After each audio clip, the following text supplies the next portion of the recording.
Hi, in front of me is LG Wing, and today I would like to show you how you can download pictures from Instagram. Firstly, open Play Store and type repos for Instagram. Then download this app from this developer. Now open it and go into your Instagram. Pick a photo that you want to download, for example that one, and click at the three dots at the top right corner.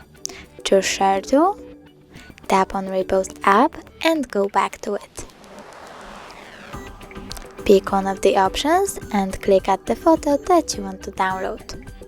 Then click at the square button to remove the label and tap the middle button.